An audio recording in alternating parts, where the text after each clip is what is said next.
Hello again, everybody, and welcome into the Take the North podcast, along with Dan Wiederer of the Chicago Tribune. I'm Mark Grote of Chicago Sports Radio 670 The Score. Dan, on this very, very special holiday edition of Take the North, you and I both at Halas Hall right now on Halloween. Both dressed as Bears reporters today. Very convincing costume that you wore out here to Halas Hall. Very windy day as we were standing out at the practice field a little earlier this afternoon. It's a gusty one today, and I've got some trick-or-treating later with the kids, and it's going to be a fight, I think, to find the streets that are downwind. I did see in the name of Halloween spirit out here at Halas Hall, as we were in the locker room. I don't know if you noticed this, Dan. You were on the other end of the locker room, I think, part of the time. There was a big Chewbacca mask in the locker room. Maybe you know this, but would you like to guess whose it was? And if you know, you know. I don't know whose it was. I did notice the mask, and I figured that Jeff Joniak had left it in there from the day before, but apparently it wasn't his. You do know who owns the mask. It was in the locker stall between Cole Kmet's and Mercedes Lewis when I saw it. Very good. Very good. You got a 50-50 chance. Would you like to, now you've narrowed it down. I'll say Mercedes. That was a Cole Kmet rocking the Chewbacca mask. And while he was there talking about that, I saw Caleb Williams, so I took the opportunity to say, hey, man, what about you? You going in this? And he's like, no, I don't have time for that. Then I said, okay, what's your typical costume? And he said, I'm a big onesie guy. Wow. Onesie like Ninja Turtles, whatever, some sort of thematic, comfortable Halloween costume. So there's a little bit of spirit out here today. I love that thought. Just so you know, my children today are going as a mermaid princess, very, very adorable, and Roma Dunze. Oh, that's awesome. My son, as Roma Dunze, went on Amazon and bought himself 2 earrings and a nose ring. And so he's rocking those today for the Roma Dunze costume. All right, before we get serious here about the Bears, best costume Dan Wiederer has ever worn in his Halloween life. I'm going to go back to the early 80s. There was a papier-mâché E.T. costume that my mom made. I really liked that one. There was also a Popeye costume in my early days that I was big into Popeye when I was like about 5 or 6 years old. So those would be the choices. How about you? I was huge into Popeye as well, by the way. My two best are just a good old-fashioned, horribly put together Superman, like the ones you get in the little clear top, the plastic and that smell. So a bad Superman costume. And then the other one was a homemade one by me. It was Plunger Man. I put on a shower cap, literally carried around a plunger, and my mom made a little cape for me. So I was Plunger Man for 1 year. I'll give you one other one from the adult years. We went as almost the entire group from The Wizard of Oz, but we bought youth-sized costumes. So if you saw a man in his late 20s walking around in like a youth medium scarecrow costume, that might have been me. Okay, fair enough. All right, enough of this fun and frivolity. We've got to get serious out here. Real tense out here. Yeah, we got to match the mood. It is, man. So let's get to our opening drive. It's time for the opening drive. Well, Dan, I suppose we can start with, and I know that you had a little bit of information on it in terms of some things that you were tweeting, and we're all wondering and still trying to find out if there are going to be any kind of consequences as it pertains to Tyrique Stevenson for being out of position on the Hail Mary. What do you know, and what is your opinion? What do you think? Yeah, my sense is that Tyrique Stevenson will not be starting the game Sunday in Arizona, and that would be a consequence. The Bears have not been open or direct in stating what the consequence for the accountability that Tyrique Stevenson was subject to would be, but that seems to be where things are headed. We'll see on Sunday afternoon in Arizona how long that lasts and what it actually means. I think this is a team now that we've reached the latter part of the week is doing a good job of turning the page, but it's a pretty damn heavy page to turn, not just because of the loss that happened on Sunday afternoon in the fashion of that, Mark, but because of the things that happened on Monday and Tuesday, where there was so much outward concern expressed by the most respected and vocal leaders in this locker room about some of the coaching decisions. And so that has added layers to this, as you've experienced here these last couple of days, that have been difficult to sift through. And so I reiterate, it's been a page that's really heavy for the Bears to kind of get their hands beneath and turn it. But so far, I think they're doing a successful job doing it. Yeah, and I'm going to play some to that end. I've got some great Jalen Johnson audio that you and I were a part of on Monday that I'm going to play. I'll just say really quickly on Tyrique Stevenson. My opinion on consequences has always been look, if all of this has been player led, if those 8 captains think that there should be some sort of consequences, then so be it. If all things were equal in this day and age of social media and the pounding and the embarrassment that he has taken, and still, when we saw him the other day, still kind of hanging his head low, not really talking to the media. I mean, nobody really asked him the other day because I think we've had him enough recently, but I think he's gone through quite a punishment. But if this is what they do, then this is what they do. Moving on, let's get to Jalen Johnson. And I want to start with, again, a conversation that you and I were in on, just a few reporters talking to Jalen Johnson about Matt Eberflus. And essentially, I'll set it up as the confidence that they either have in him, or that Jalen Johnson has in Matt Eberflus, right, or that they don't have in Matt Eberflus. So here's Jalen Johnson. What do you think about the heat that's been on your head coach, Matt Eberflus? I don't know what heat you're talking about. Just in terms of critiques of him, second to last play of the game, maybe not calling a timeout for the last play. There has been a lot of people talking about Matt Eberflus and his decisions. That don't got nothing to do with me, honestly. I mean, that's something he got to deal with, and I mean, that comes with it. I mean, I'm sure Tyrique got the same criticism. I mean, if you're somebody in this high spotlight situation like that, you're going to be critiqued. So, I mean, I don't think nothing of it. So 100% support from you guys in the locker room for your head coach. Yeah, that's our head coach. We asked him how he retains your guys' belief, and he said to ask you guys. So how does he retain your belief? How does he retain our belief? As your head coach, like how do you stay believing in him going forward? How do we stay believing in him?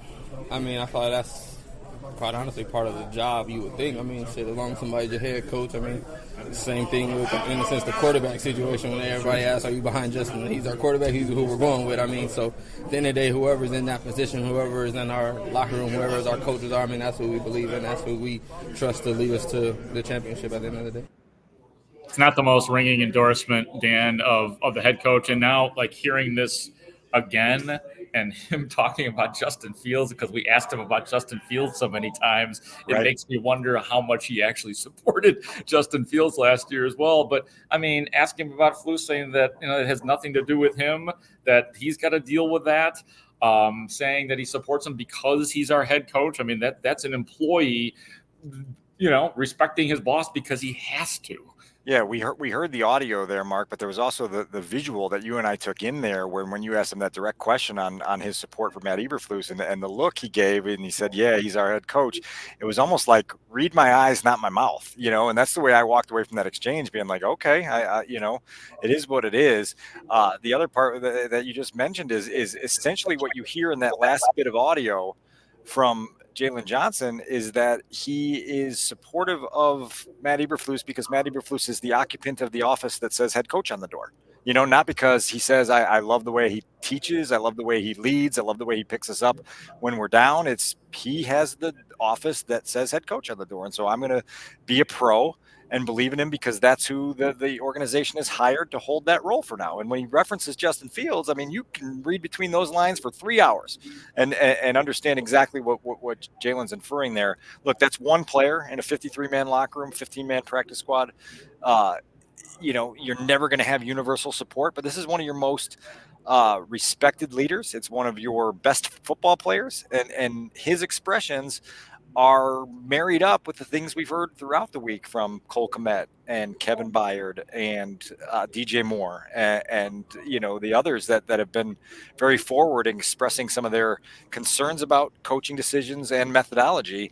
It's worth keeping an eye on. Again, it's week 9. The Bears are 4-3. There's a long way to go, but definitely put this in the worth keeping an eye on file because you didn't hear anything this week that led you to believe that this was a group of players rallying behind their beleaguered head coach. And what's going to be even more fascinating is to see how going forward, starting with the Arizona game, how these captains and these Bears players answer the direct questions that we put forth to them, because it's pretty clear to me that they were told to tone it down a little bit in terms of, you can give answers to the media, but let's not make it, personal. Let's do that behind closed doors. Did you get that same feeling as well? That they didn't like the way some of that Jalen Johnson handled things, that DJ Moore handled things, that even Kevin Byard, Byard as well, who we talked to. Yeah. I thought Byard probably said it the most directly when he said, you want to keep family business within the family, essentially. And so the last thing that we want, obviously, is to have these players muted and not be able to express some of their concerns. My philosophy in the NFL forever has been,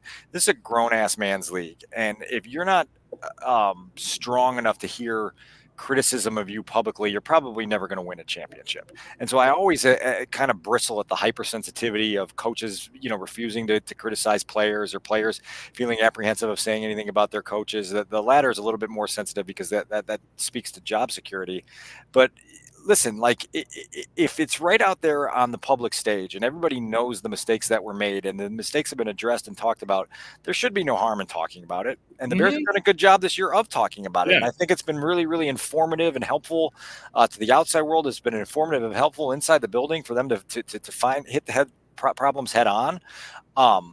We'll see where it goes from here, because I think you heard almost some pushback from a guy like DJ Moore in terms of saying, like, I said what I said, and maybe I'm not going to say it next time, but I spoke the truth. And I really, and Kevin Byard said to you, I don't regret what I said. I just wish I had kind of phrased it a little differently or done it in a different fashion. Yeah. And look, these players check us too. You can hear Jalen Johnson. Like, if we're not asking our questions in a way that they can understand, right, they're going to call us out. And DJ Moore does the same thing, if you guys ask us honest questions and we really understand what you're asking, we're going to answer those questions. And I guess the other thing too is, Dan, that having 8 captains, which I don't think Matt Eberflus has ever done, be careful of what you wish for and what you put together. There's 8 captains in that locker room. So if you're not going to give them a voice to do what they want, then don't have 8 captains. There's 2 other sticks off this branch, in my opinion. And the first one speaks to the reason the players felt like they needed to speak up this week. And I think, this is me interpreting this, they didn't feel the head coach owned up to the blunders he made, the handoff to Doug Kramer, the lack of a timeout, the unwillingness to contest the 13-yard pass before the Hail Mary. Those were all things that Matt could have stood up on Sunday evening and Monday and said, guys, I messed that up, and I need to do better at that. And when he didn't, I think you saw a group of players saying, like, we need to say something because that didn't sit well with us, and we're going to express it in the manner that we are going to express it. We've heard of multiple meetings between Matt and the captains, which is a regular thing here at Halas Hall. And you say, be careful what you wish for. This is the second, branch or stick off this branch, is that this is a team that has spoken from the spring about being player led, right? And players are going to be empowered, and they're going to be the people that kind of take the controls of this. This is what this is right now, and so I don't know how sustainable that leadership structure is when you have a head coach that doesn't seem to have the highest level of confidence and authority of handling crises, right? Like, that's kind of been documented over the last 3 years. But you now have a group of players that feel really, really eager to get their hands on the steering wheel and say, slide over. We got this for now. Yeah. And I'll end this particular segment before I got one more Jalen Johnson cut, but I think part of it, the more I've thought about it with Matt Eberflus, is the reason that he's not just coming out and admitting, hey, I screwed up, or saying what everybody is imploring him to say, is I do think that he is trying to protect himself to some degree, because I think he took exception to, and I also think Ryan Poles took exception to last year with Matt having all of the blame fall on Matt Eberflus last year. I remember Matt Eberflus using the word us. It's us. It's not just me. That was protecting himself. And I think maybe he's doing that as well, but perhaps overcompensating a little bit. Perhaps. And I know we'll hear from Jalen here, but I think his response to something like that would be, welcome to the job. That is what you signed up for. And so welcome to the job. When things are a little bit rough, you are the one that's the overseer, and you're the one that's most accountable. And so that probably leads us into our next little thought from Jalen, which is always very poignant and very forthright. Yeah, and this is in regards to urgency and, I guess, turning the page. Here's Jalen Johnson. Sort of articulate where you're at this week with this game and understanding what the stakes are for this team. Well, me personally, the team personally. Yeah, for the team and for you individually, just making sure that this thing gets. We're not at a point to where we can let games like that go. Because it can easily go from. It could have went from 5-2, or could have went to 5-2, and now we're in a position at 4-3, or fighting to stay above 500. So like I said, nothing really is solidified. Nothing. There's always a sense of urgency. I mean, you can win 3 in a row, you can lose 3 in a row. So I mean, it's never. Every week is different. Every situation is not to be taken lightly. So I mean, just for me, for the team, I mean, every week is a great opportunity to win, and we can't let them slip through our hands. So what do you need to see these next 4 days and on Sunday for you to feel like you guys have cleared the bar that you set? Shit, we got to win. But I mean, we can do things Monday through Saturday, and it all feels good going to the game. We lose, and quite honestly, it don't mean shit to me. I mean, we're here for wins and losses, not just doing things the right way. I mean, hopefully doing things the right way gets us those wins, but I mean, ultimately it's about winning and losing. Dan, that's the biggest truth of the week. I mean, it's simple. They have to win, and if they are to lose, it can't be in some sort of catastrophic fashion this week in Arizona. And if they lose, the last thing we want to hear is the head coach standing up at a lectern talking about all the positive things they did to fall to 4-4. Well, I don't think there's anything you can do about that, man. Look, if he was going to change, he would have by now. So whether he's getting bad advice at this point, I think he even said, the other day, I'm gonna continue to be me, be the leader that I am. So I don't think if it wasn't going to change this week, it's not going to change at all for him. So that's our opening drive. Let us get now to our what to watch and prediction segment.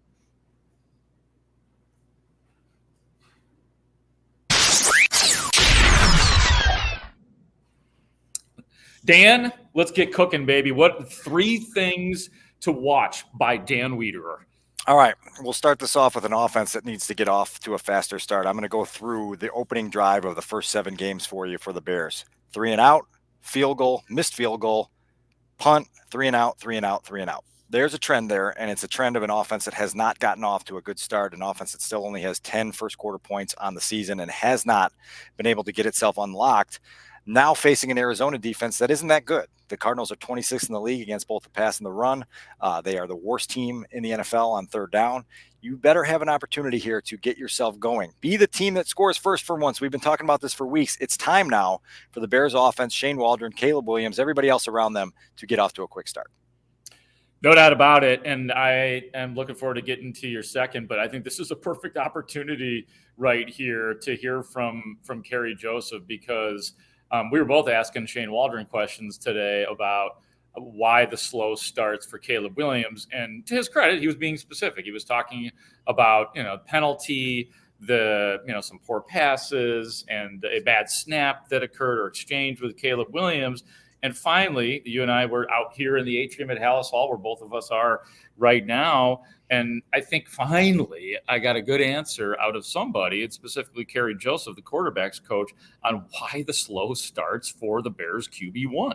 Just with some of the rough beginnings, including last week, is he too amped up or is he just inaccurate? He's a 22-year-old rookie quarterback playing in the NFL, so you're going to have emotions here and there, but he does a great job of just staying relaxed and just being in the moment. He doesn't change. When he comes out and we do our pre-game throws, he's the same way. And you just have those moments. Everybody's different. Everybody has their moments. But the thing I love about him is the way he resets himself. Even if he misses a throw here or there, for him to come back and to play the way he played in the fourth quarter, man, that's nothing but grit and mental toughness. The play he made to Keenan on the move, what was most notable to you about that sequence? Yeah, I got hit a few times. That was just a great job of extending the play. That's the one the DN came off. I think it was Rome he had in the flat right away, but the DN kind of had his vision. He made another good athletic move to get around him, and then running, attacking with the ball up, with his eyes up. He has great field vision, and then Keenan being able to slide into the open area. That's just 2 guys being football players. Yeah. There's a certain level of touch on that throw, too. That's 2 guys that's NFL football players that's making a play. And that's what it comes down to, right? Everybody's good. And at some point, hey, you guys got to go make a play, and that's what they did.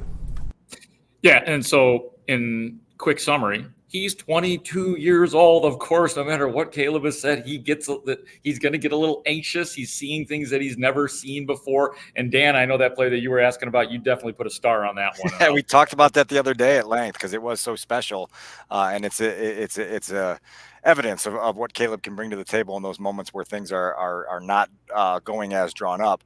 Which brings us, Mark, really naturally to our second topic. The thing to watch Sunday that Caleb has never seen before is Budda Baker. You talk to people around the league about what makes this Arizona defense go. Now, they're not a great defense, but the engine of it is Budda Baker. He's a safety that's been in the league since 2017, by the way, drafted when the Cardinals traded up with the Bears in the draft where the Bears then moved down and took Adam Shaheen. Budda Baker's still in the league making high-level plays, instinctive, versatile. They use him, Jonathan Gannon does, as a little bit of a chess piece that can make things a little bit muddy, particularly for a young quarterback to understand what he's seeing pre-snap. He's such a good football player that does a lot of things well. They're going to have to be aware where he is at all times. And we heard from Shane Waldron today, as well as Thomas Brown, but Shane Waldron talked a little bit about the Budda Baker effect on the Cardinals defense.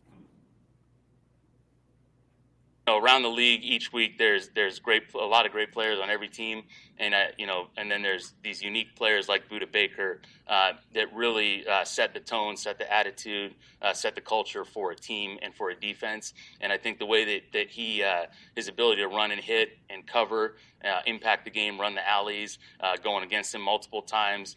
Talk about a fearless player that's always in attack mode. So he's one of those guys that we always have to respect. We need to account for. They obviously use a unique structure with how they're able to move him around. So it's a big part of our game plan and a big part of our week for a guy that we have a ton of respect for. What else stands out about their defense beyond Budda Baker? Yeah, starting with Budda Baker and then the ability to move around Collins or their different pieces with Wilson, when non-normal alignments, they might be at defensive line alignments, they might be at linebacker alignments. So they can mix and match. I think Coach Rawls, it's a very unique scheme. So it's something we honed in on, starting to work on Monday, and then have worked all the way through, and it'll be a good challenge to attack. Should be noted, Budda Baker did have 12 tackles, to your point, Dan, about Budda Baker and how dangerous he is in Arizona, which went on the road last week and beat Miami by a point, 28-27. And you and I were kind of talking about this too, and I'm glad that Shane Waldron mentioned the way they have the different alignment, the not normal alignments, as he mentioned that a couple of times during the press conference. And while you said it's not a great defense, that is something that a rookie quarterback will have to be reckoned with. No question. And Caleb will have to be alert. The third thing in this game, Mark, that's worth watching is the Bears defense. Let's take out the final play. Let's take out the final two plays of the loss in Washington and understand that had the game ended with the Bears ahead 15-12 and the defense closing the door in another victory. We've been spending the whole week talking about how the Bears took a team that was averaging 31 points a game and held them to 12, right? They were right there putting together a complete performance, a defense that continues to stiffen in the red zone, the best in the NFL right now at stopping opponents inside the 20. This group is playing at a high level. It's unfortunate that Sunday ended the way it did, but the Bears did still extend their streak to 13 games, holding the opponent to 21 points or fewer. That's going to be put to the test against Kyler Murray and the Cardinals on Sunday. But man, it is really hard to kind of fathom how that game ended on Sunday because it did mar what was an otherwise really, really impressive performance by a defense that's been turning them out week after week after week. What this week would have been like had they won that game, it would have been a whole lot of, woo, we got away with one there. Tyrique Stevenson may have smiled in the locker room at some point in time, although I'm sure, he still would have been met with the leadership council and all of that. Let's get to our 2-minute drill here on Take the North.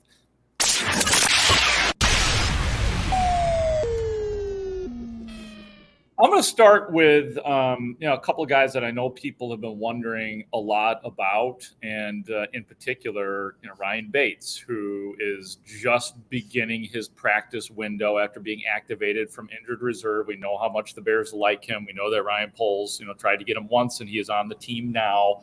It definitely has been working out at guard, has not been working out at center from what I understand. So, the idea of replacing Coleman Shelton, I don't see that happening. I also would be, and this is not exactly going out on a limb, but just from people I was talking to, it would be very surprising if Ryan Bates is active or ready to play by this Sunday in Arizona. And then I also will be very surprised, too, if Jaquan Brisker is good to go. And he's missed a couple of games, and I know he had the bye week off, but they are being understandably, I have no critique for this, but understandably very cautious with Jaquan Brisker at this moment because of the concussion, and I'm getting the feeling that they are gearing him up for the gauntlet, as we keep calling it, when the division begins. You have this week in Arizona, then you have New England at home. Maybe he's back for New England, but at this moment, I'm calling it pretty doubtful for this week in Arizona. Spoke to Brisker for about 45 seconds in the locker room on Wednesday. Seems like he's improving and moving in the right direction, but delicate situation that the Bears are trying to keep their arms around and be very cautious with as they bring him back as it relates to Ryan Bates and the rest of the offensive line.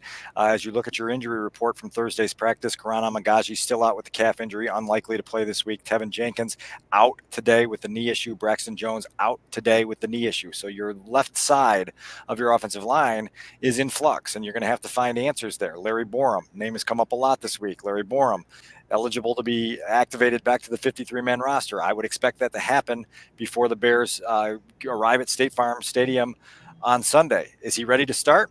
Shane Waldron certainly seemed to believe that Larry Borum was in the mental and physical state to get a start. Now, is that at tackle? Is it at guard? How do you put all those pieces together? That's what the Bears have the next 72 hours to kind of get their arms around. Yeah, and it was funny. I had a quick conversation on the record with Larry Borum today, and I asked, do you think you're going to be active? Because he was inactive last week, as you indicated, and he said, "Oh yeah, I'll be active." And as far as where he's been playing, he was a little bit ambiguous about it. It sounded like ideally he's your swing tackle, but he certainly did not rule out the possibility of inside. And he's barely practiced this year, so it was kind of difficult to actually get that information out of him as to where he would be most valuable. But it's huge that he's healthy at this point, and same with and I talked to Ryan Bates as well, and we'll see. But he made it very clear he's just in the very beginning process of all of this right now. Montez Sweat back on the practice field on Thursday, still limited with a shin issue. We'll see where he is by the end of the week. You'd imagine that he would do everything he could to get back out on the field. That's an important one as well for a defense that doesn't want to be super shorthanded going to play what can be a dangerous Cardinals offense. Like, don't overlook how good Kyler Murray can be when he's on. And if you're down Brisker, you're down Gordon, and you're down Sweat, well, now you're really swimming upstream. And that brings us to our predictions here on the Bears at Arizona. Weedsy, where are you going, my man? I'm struggling with this, to be quite honest with you, because last week I told you I was kind of going against personal principle, which is show me that you can win on the road. Show me you can win a big stage game. Show me you can be the team before I believe in you. But I picked the Bears last week because I had faith that they would pull that game out. Looked great with 6 seconds to go. Didn't look so good when the final tick came off the clock. So this week I'm struggling with this pick, but I think they're going to step in it. I've got the Cardinals winning here 23-20 in a close one. It's just a worry, right? It's one of those fool me once, shame on you, fool me once, shame on me. And so I'm gonna to put this one out there until the Bears prove that they're capable of handling this. Now, to their credit, last year, those devastating losses to the Broncos, the Lions, and the Browns, they came back the following week and won. So maybe they have it in them. But right now, I'm leaning Cardinals 23, Bears 20. It's not difficult for me. I am picking Arizona to win this game as well. I've got it 24-21. Kyler Murray scares me. I mean, watching what Jaden Daniels was able to do in that game, and I know the Bears defense did not break, but running at 6.1 yards per clip, 53 yards rushing, and Kyler Murray's done a number on the Bears in the past, and I know these guys aren't people that were on that team. But I just think I think Kyler Murray, who was 26 of 36, 307 yards and 2 TDs, 0 picks. He's protected the ball very well this year so far. I'm afraid he's going to do a number on this Bears as good as the Bears defense is. That's what I'm predicting. Yeah, well, that's 2 votes for the Cardinals. Let's see if Adam Stadzinski can give us any better outlook for our. Let's give us a Bears pick, will you? Oh, all right. I'll be the one to do it. I'm going to pick the Bears. I'm going on. There's a lot of I guess you could say there's a lot of blind faith for me. There usually is. And I do think like to actually look at it, I don't think the Cardinals defense is any good. And I know that so I think that the Bears should be able to move the ball a little bit, and the defense will do just enough to limit the Cardinals offense. And so I think they get out of there. Let's go. I'm going to say 24-21. So I think the reverse of what Grote said. Bears win 24-21. And just for the hell of it, Cairo Santos walk-off field goal. All right, I like it. And just for the hell of it, even though I'm picking Arizona to win, Tyrique Stevenson will have an interception. Oh, all right. I like it. There you go. Bold prediction segment. Yeah. Guys, fun as always. For Dan Wiederer of the Chicago Tribune, for our fine producer, Adam Sinzinski, I'm Mark Grote. Hope you enjoyed the podcast. We appreciate you subscribing and liking and commenting. It truly means a lot to us. I'm Mark Grote. We'll talk to you guys later. Crisis week is almost over. Great talk. See you out there. Bears.